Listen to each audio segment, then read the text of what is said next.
Hey guys, I'm Griffin, and today we're going through Netflix's adaptation of the Avatar show and the characters in it.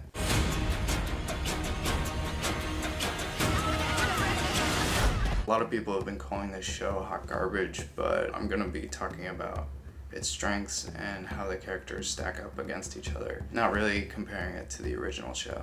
So I've got my tier list here, and we're going to rank the characters on the fights that we see in the show. Easiest would be Aang, so we're going to leave him for a little bit. We'll start with Appa, because Appa is an awesome character. Unfortunately, he's not that great a fighter, so we're going to put him right in the middle of the road at B. He doesn't get a lot of screen time. I mean, he's kind of key to the Aang, Sokka, and Katara's team, but he doesn't show up as much as he did in the animated series. He's essential to their crew, but on his own, we don't really know how big of a deal he'd be. He's definitely in there helping them out in different fighting scenes, but he's not going to be much more than middle of the road. Then we have Princess Azula, and she's probably going to get an A because, you know, she's got several fighting scenes, and she's gearing up to be for the rest of the show. I'm guessing it's greenlit for more seasons. She's going to be a key player. She's definitely going to be rivaling Zuko and fighting Aang the whole way through. And she's shown to be a good fighter against her father, actually, who is a really impressive fighter in the show.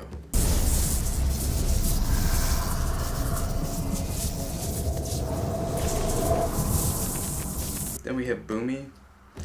Now, Bumi is a character that I know I said I wasn't going to compare people, but in the original he was kind of way different. Here he's still a really strong fighter, but he does get captured later on, so he's going to be resting at B. He's an old guy. He's ripped for an old guy, but his bending isn't that amazing compared to the rest that we see throughout the show. We have the cabbage cart guy. He's got his cabbages, so we'll go down there. Chief Arnuk is a warrior for sure, so he's a water tribe warrior, and he survives, spoilers here, the final battle, so he's gonna get a B rank because he's not really up there. Well, maybe he did. Well, no, he's not really a bender, so he's gonna stay at B. Then we have Grand. She's gonna go down here. Well, you know, why not? So Gyaltzu, this is Aang's mentor. You know, he's a master bender. He taught Aang everything he knew, and there's a pivotal scene where he's gonna hold back the Fire Nation for a little bit. So yeah, he's gonna get an A for sure. This guy, this is another water fighter. He's not a bender though. He was interested in Princess Yue. They were actually betrothed together, but he's not really that much of a fighter, so he's gonna go on C. Iroh in this series is, I don't know, he's lost a lot to me. He's not the same strength that he was in the original show. In the original show, he was full of like mystery and kind of like nobody really knew how powerful he was, but it was kind of unspoken that he's called the Dragon of the West, and he's the brother of, you know, the Fire Lord leader. So you'd think he's super powerful, but in the show, he's not really going to fight that much. Now, he is kind of more of a pacifist. He's not going to have a lot of fighting scenes, but this 8-episode series didn't make him out to be that strong, really. So he's going to rest at B.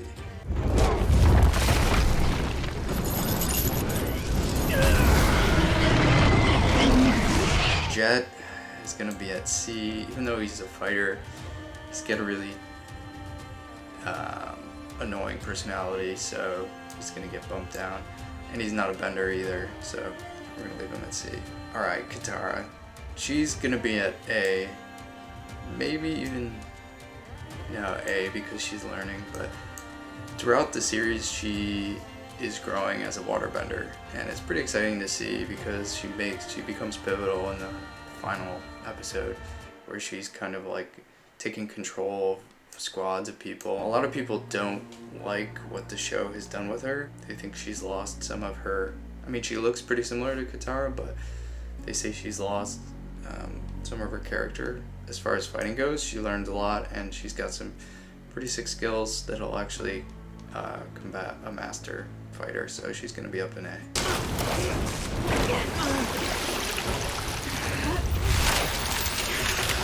June is going to get A because she captures the Avatar.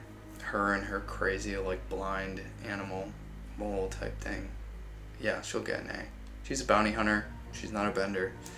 Would be B, but she captures the avatar, so that's pretty impressive. Now here's our first S. This is Avatar Kyoshi. In one of the earlier episodes, when we first get some of our fighting in, she's gonna be a huge player and actually fight off the whole Fire Nation, taking control through Aang and, just bossing out, so definitely an S. Avatar Crook. He would be an S because he's an avatar, but he explains later that he's not really fighting. He spent a lot of his time as an avatar dealing with the spirit realm, and because of that he doesn't have a huge fighting skill palette, and he won't even go to Aang to fight with him, so he gets bumped down. And I don't think throughout the series we're going to see him that much more. I think he'll help out Aang, give him advice, but he's not really going to be doing too much. This is Abed. He's called the Mechanist, but he's not really a fighter. He's a machine guy. This is one of Princess Zula's friends. We'll just give her a C because, they're a fighting crew. Maybe a B. Yeah, she's a bender. Now we have Momo. Momo is kind of a letdown in this series, I'll be honest. I know, not really supposed to be comparing, but in the original it was just so much fun to see Aang get to know and take on this pet who was mischievous and almost a narrator to some of the scenes. Definitely comic relief. He's just not a big part of the series. Put him at B, but even down to a C because frankly he doesn't fight. I mean, he makes one clutch save late in the series and then dies actually, which is shocking because he's a cute pet, and the series just didn't need to have a pet die, but I guess they wanted to do that. So yeah, probably a C because he's not really fighting that much. Fire Lord Ozai is definitely going up in the S category. The only fighting we see him do is against his kids, which is pretty messed up if you think about it, but he also shows incredible skill, and he's a commander. He's leader of the Fire Nation, so he's going to be S, and he's going to be huge coming up in the rest of the series.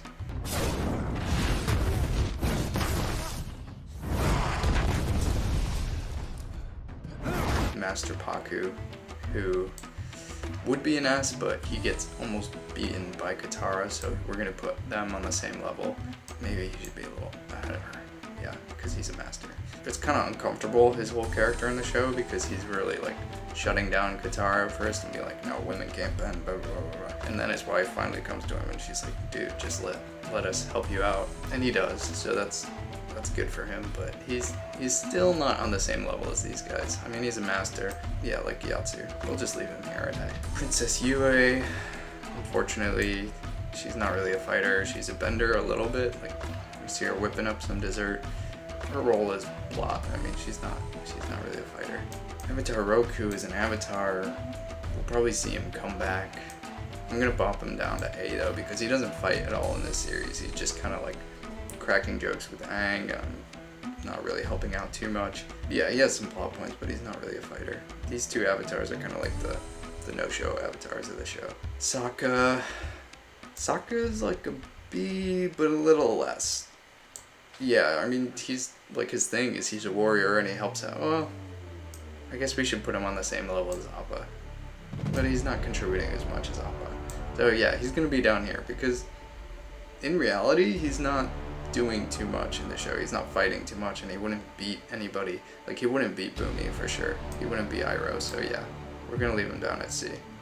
And him and Jet they'd be about equal, I think. Which makes me wonder if Momo should still be here, but...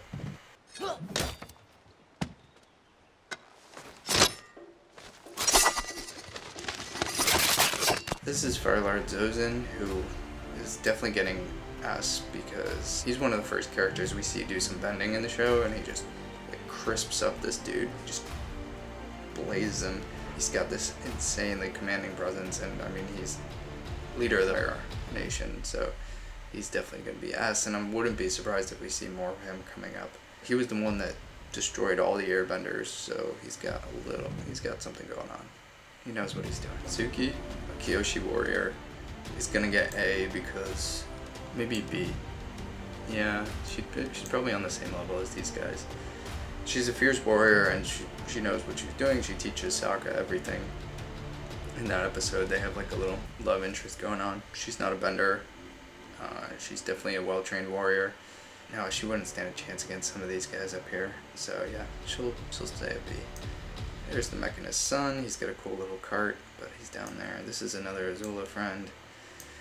Alright, Commander Zhao. This guy you really hate by the end of it. I mean, you hated him in the original series. He doesn't have that much fighting skill, but he's a survivor, he's a commander. Maybe he should get A for that. But I mean, he runs away in most of the scenes we see, so we're gonna leave him at B. Alright, now here are two top characters, Aang and Prince Zuko. These are the guys why we're watching the show, right? And they face off a couple times. Zuko is flirting with that S category, but he's gonna be an A. He's gonna be like top tier of the A. We'll put him above his sister for now. I mean, he's got amazing moves, he's got great skill, but he's got a lot to learn. He's a great bender, but he's been outcast. He hasn't had a lot of training these past few years. He's learning from his uncle. He fought his dad and was like kind of on the same level as his dad, but he got beat by Aang several times, so we're gonna leave him down an A.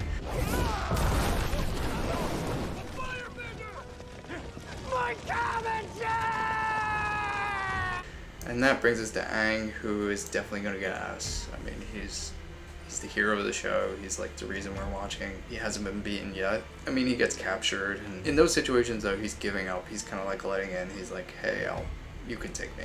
He's got a lot to learn still. He's not gonna beat these avatars. Maybe by the end of the series he would. He's young, he's inexperienced, but he's definitely top of the stack.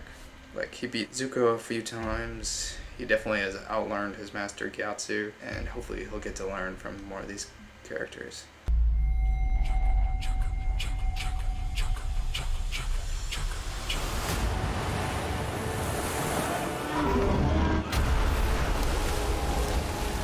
Just a last note about the show itself. A lot of people are crapping on it. They're saying it's like not good in a lot of ways.